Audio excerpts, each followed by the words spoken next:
Former Clinton advisor posts Bookstore's information, urges more Dems to attack. The latest tactic adopted by the Trump-hating left is to publicly confront and harass any individual associated with the president, whether that be current and former members of the administration or just teenagers wearing a MAGA hat while out to eat at a fast food restaurant.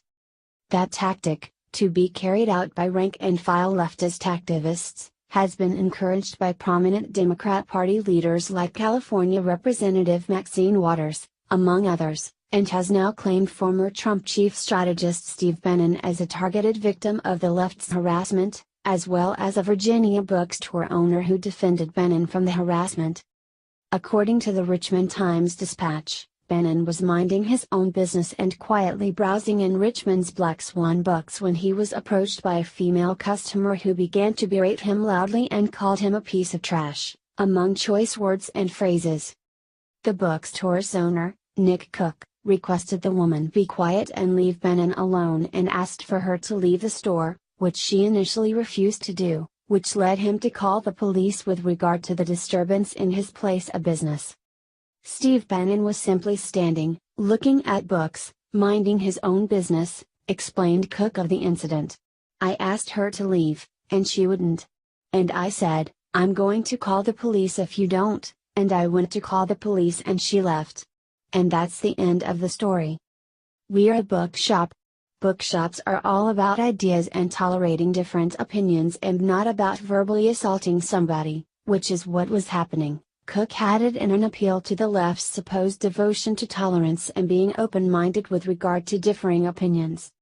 But despite that appeal from Cook, that wasn't really the end of the story, as the bookstore owner's actions actually worked to transfer the left's target of hate to himself from Bannon, a shifting that was encouraged by the actions of former senior Clinton campaign advisor Philippe Reines.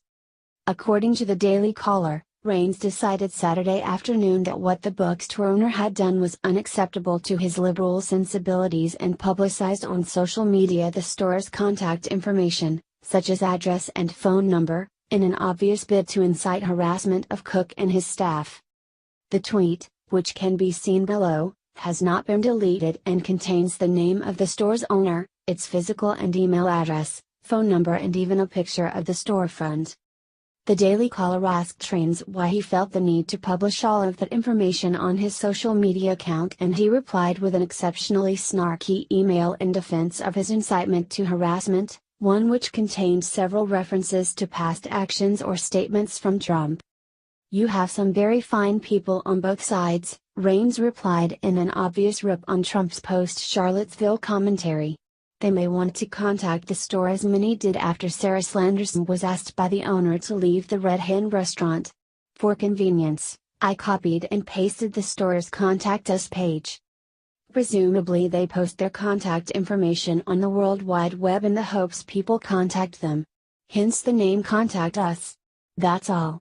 It's not like I tweeted Lindsey Graham's cell phone number, he added in reference to Trump's sharing of Graham's phone number during the 2016 primary campaign. In response to a disapproving comment on his post that shared the contact information of the bookstore, Reines defended his actions and stated unpersuasively that he wasn't attempting to incite harassment against the bookstore owner, even if that is how it blatantly appeared to others. I'm providing a service to the public by providing the contact information the bookstore posted on their website, presumably with the hope of being contacted, he tweeted. I presented facts without encouraging any behavior. I'd point out through it's possible this woman stopped a book burning. Should anything unfortunate befall the owner of Black Swan Books, Reines and his obvious call to incitement against the bookstore owner will be wholly to blame. This man has become so consumed with his hatred for Trump that he now has no regard for the lives and businesses of others who are at best only tangentially related to the Trump administration. That sort of attitude sends us down a dark path our society would be far better off avoiding, but it seems the left is insistent on traveling that dangerous road that will expose countless innocent Americans to harassment,